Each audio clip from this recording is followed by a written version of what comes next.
اعوذ باللہ من الشیطان الرجیم بسم اللہ الرحمن الرحیم۔ سامعین، آج ہم قادر بخش اور مائی عزت بی بی المعروف ہیر اور رانجھا آپ کی زندگی کے بارے میں چند ایسے معاملات پیش کریں گے کہ جو یقیناً آپ نے آج تک سماعت نہیں کیے۔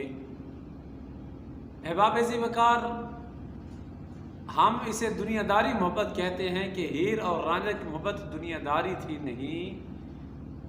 علماء کرام علیہم رضوان فرماتے ہیں کہ ہیر اور رانجھا کی محبت دینداری بھی تھی اور دنیا داری بھی تھی، اور خالق کائنات جل جلالہ نے انہیں مقام ولایت عطا فرما رکھا تھا۔ اور یہ اس بات کا ثبوت ہے کہ جب ان کے پیچھے کیڑے انہیں گرفتار کرنے کے لیے لگے،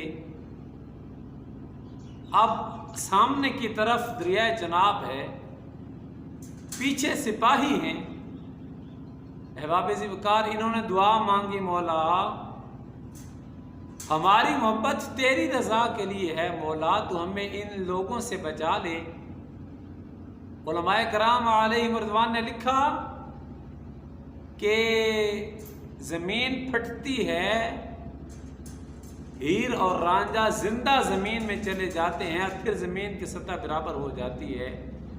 احباب، اگر دنیا داری محبت اتنی ہے تو پھر آپ خود یہ اندازہ کر سکتے ہیں کہ جب ہیر اور رانجھا، اگر کبھی آپ کا اتفاق ہو جنگ شہر میں جانے کا، ایک پہاڑ کے ٹیلے پر ان کا دربار ہے، اور ان کی تختی پر لکھا ہے دربار عاشق صادق ہیر رانجھا۔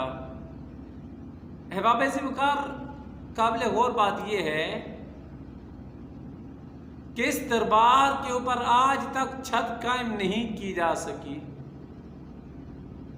مورخین کہتے ہیں کہ جن لوگوں نے اس دربار کی تعمیر کروائی، جن میں بہلول بادشاہ کا بھی نام موجود ہے،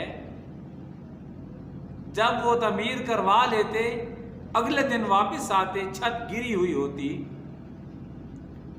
مختلف بادشاہوں نے آ کر اس کی تعمیر کا سلسلہ کیا، یہاں تک کہ ہیر اور رانجھے کی قبر پر شیشے کا بھی اہتمام ہوا، شیشے کی چھت ڈالی جاتی ہے، جب صبح آتے ہیں وہ بھی گری پڑی ہے۔ احباب ذی وقار، یہاں تک کہ ایک انگریز نے زبردست چھت ڈالنے کا ارادہ کیا، جب اس نے تعمیر کا کام مکمل کیا، چھت پر چڑھتا ہے دیکھنے کے لیے، زمین بیٹھتی ہے اور وہ وہیں پر واصل جہنم ہو جاتا ہے۔ احباب ذی وقار، ہیر اور رانجھا کی محبت دنیا داری محبت بھی ہے اور دینداری محبت بھی ہے، اور خالق کائنات جل جلالہ نے انہیں مقام ولایت عطا فرما رکھا ہے۔ اور علماء فرماتے ہیں کہ جو شخص ان کی قبر پر جا کر محبت کا سوال کرے، مولا مجھے بھی محبت عطا فرما دے، تو خالق کائنات جل جلالہ ان کی دعا کو قبول فرماتا ہے۔ خالق کائنات جل جلالہ عمل کی توفیق عطا فرمائے۔